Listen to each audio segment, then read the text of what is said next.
সালাত কায়েম করো, সালাত কায়েম করো, হবে সম্মানী তুমি, হবে জান্নাতি তুমি, হবে সম্মানী তুমি, হবে জান্নাতি তুমি।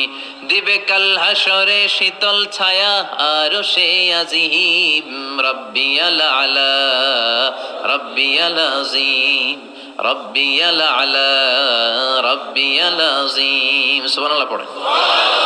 সালাত কায়েম করতে হবে। কায়েম একা একা পড়লে চলবে না। নিজেও যখন যাবেন ছেলেটারও মসজিদে নিয়ে যাবেন। অনেকে ছোট বাচ্চা মসজিদে দেখলে রেগে যায়। বয়স্ক মুরব্বী চাচারা কেন যে রেগে যায় বুঝলাম না। রাখবেন না আপনারা।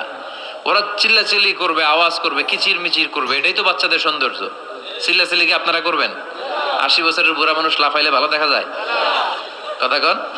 লাফালাফি দৌড়াদৌড়ি করবে ছোট বাচ্চারা। ওরা একজন আরেকজনের কামড় দিবে, ঘুষি মারবে, খামসি মারবে। কথা কন। এটা বাচ্চাদের সৌন্দর্য, এটাই তো পৃথিবীর সৌন্দর্য। আমি পৃথিবীর অনেক দেশে সালাত পড়েছি বিভিন্ন মসজিদে, পিছনে বাচ্চারা চিৎকার চেঁচামেচি করে, কেউ কিছু বলে না। মাঝে মাঝে অথরিটি যায় বলে, এই মা বাবা যারা আসছেন বাচ্চাদেরকে সামলে রাখেন। কিছুক্ষণ সামলে থাকে, আবার চিল্লাচিল্লি শুরু।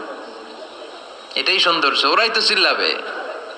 তুরস্কের বিভিন্ন মসজিদে বড় বড় সাইনবোর্ডে লেখা যে জামাত চলা অবস্থায় যদি পেছনে বাচ্চাদের কিচির মিচিরের আওয়াজ শুনতে না পান তাহলে নেক্সট জেনারেশনের ব্যাপারে ভয়ে থাকেন। পিছনে যদি আওয়াজ শোনা না যায় বাচ্চাদের, তার মানে বোঝা গেল আমাদের নেক্সট জেনারেশন ওরা মুসল্লি হচ্ছে না, ওরা গেমস নিয়ে ঘরের ভেতরে পড়ে আছে। চিল্লা এখন ঠিক কিনা? আর আপনি সালাত পড়তেছেন, পিছনে আওয়াজ, তার মানে আমার ছেলে নাতিপুতি এগুলো নামাজই হবে। কথা কন। এজন্য বাচ্চাদেরকে মসজিদে নিতে রাজি আছেন তো? বাচ্চাদেরকে মসজিদে নিয়ে যাবেন। এই সালাতের হিসাব হবে সর্বপ্রথম হিসাব। এই সালাতের হিসাব যদি সহজ হয়ে যায়, সব সহজ। সালাতে ঝামেলা তো সবটাতে ঝামেলা। বাচ্চাদেরকে মসজিদে নিবেন, অথবা ঘরেও জামাতে পড়তে পারেন, তবে শর্ত হচ্ছে আপনার স্ত্রী আপনার সাথে দাঁড়াতে পারবে না। দুইজন যদি আমরা জামাত করি, মুসল্লি বা মুক্তাদি, উনি আমার ডান দিকে দাঁড়াবে, ঠিক কিনা? সহিহ হাদিস অনুযায়ী সমান সমানে দাঁড়াবেন, আগে পিছে না, দুজনেই সমান। বুখারীর বর্ণনা, সমান সমান। তবে উনি ডানে দাঁড়াবে। আর স্ত্রীকে নিয়ে যদি জামাত পড়েন, উনি ডানে দাঁড়াতে পারবেন, উনি পেছনে দাঁড়াবে। নারী আর পুরুষ একসাথে এক কাতারে সালাত পড়তে পারে। বিশ্বনবীর মসজিদে নববীতে মহিলারা সালাত পড়তো। মসজিদে নববীতে প্রথমে দাঁড়াতো পুরুষরা, পুরুষ সাহাবীরা, এরপরে দাঁড়াতো বাচ্চা সাহাবীরা, এরপরে দাঁড়াতো হিজরা সাহাবীরা, মানে পুরুষ না নারীও না। আমাদের সমাজেও আছে না নাই? আমরা এদেরকে আগলে রাখি না, কাজের সুযোগ দেই না, ফলে ওরা হিংস্র হয়ে উঠেছে। রাস্তায় চাঁদাবাজি করে, শুক্রবারে বর কনের গাড়ি আটকায়। কথা কন। দেখি আসলো আমার বাড়িতে, দেশ সাজাইয়া দে আমারে, যাব আমার আপন বাড়িতে।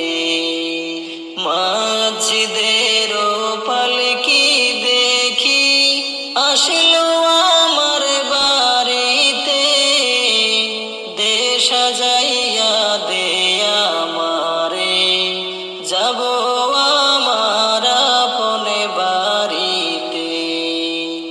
কালকে ছিলায় রে পালকি মসজিদের উঠানে, আজ কেন আইলা রে পালকি আমার বাড়ির উঠানে। কালকে ছিলায় রে পালকি মসজিদ